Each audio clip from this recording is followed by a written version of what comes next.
Rob Ebel here for LovelandTigers.org. I'm in with the head football coach, Andy Cruse. Coach, how are we doing? Doing great. How are you? Nice to see you. Yeah. Everything, you're in the off-season program now. Numbers are good. The kids working hard? Yeah, off-season program started December 2nd. We're going 4 days a week. Actually, December we went all 6 a.m.s, and then now we're doing twice a week at 6 a.m. and then twice a week after school. Numbers are great, about 25 or so on average, and guys are working extremely hard, which is good. Great weight room that you get to work with. Oh, it's spectacular. It's a college weight room. I tell Yes. people that all the time. 10 racks, so much space, a track. I mean, it's got to be one of the best in the city. Are you pleased with the effort, the focus, the attention that you're seeing so far since you started in December? Yeah, I can see it's been much different. We did work hard last year, and we made tremendous gains. I think our guys now know the sense of urgency in which we're talking about. Sure. And having had a tough season last year, they see kind of what it takes to be first competitive and then successful. And they understand now they have to buy into that weight room. That's been my biggest emphasis so far this offseason. Because that's where the foundation starts. 100%. Couldn't agree more. Now, there were a lot of successes and things that you learned in your first season as head coach. Let's talk about those successes that you saw throughout the 10-week regular season, the off season, all those successes that you feel that your foundation is being built for Loveland football.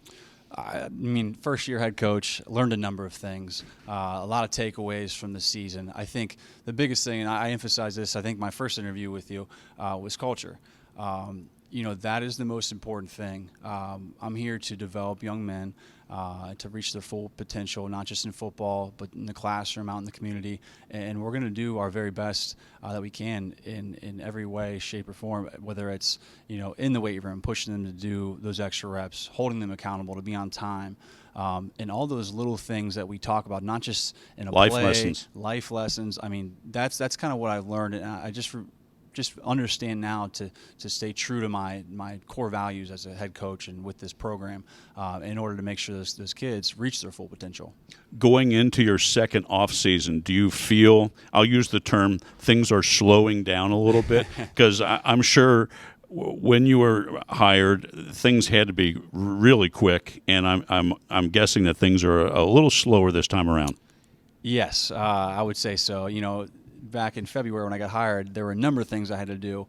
Just getting myself familiar with Loveland High School for one, Sure. Hiring a staff, meeting all the kids, getting in the weight room, putting in an offense and a defense. It was a lot, right? But that's what a head coach is. You got to do all those types of things. Now, year two, to build off of year one is certainly a lot easier. Meet with staff, meet with the kids. You know kind of what the expectation is of your coaches, the players, all of that. And it's been a lot easier, much more smooth. Going into the 2020 season, the ECC welcomes Winton Woods, Lebanon, and Little Miami, and then I believe Withrow is out.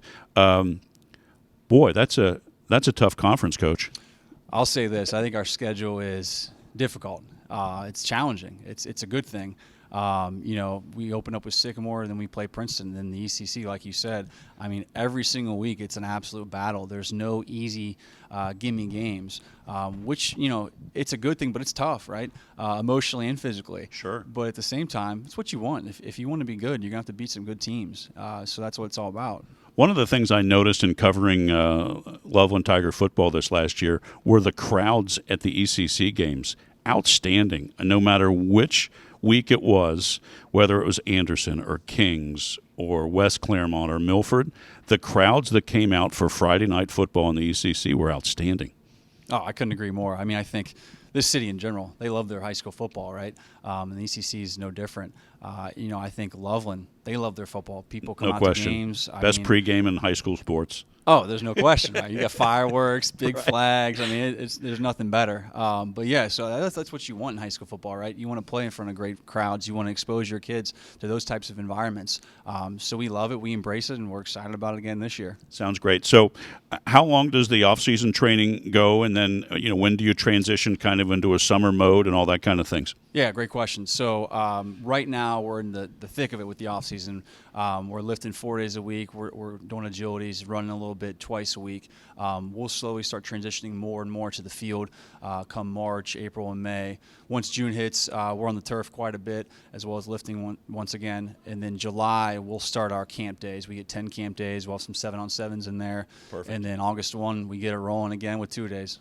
Coach, I greatly appreciate taking the time during the off season. I'd love to catch up in the spring again, just talk Loveland football, how things are going, and get everybody juiced for the August kickoff. Juice, I love it. Let's do it. Coach, thank you very much. Thank you.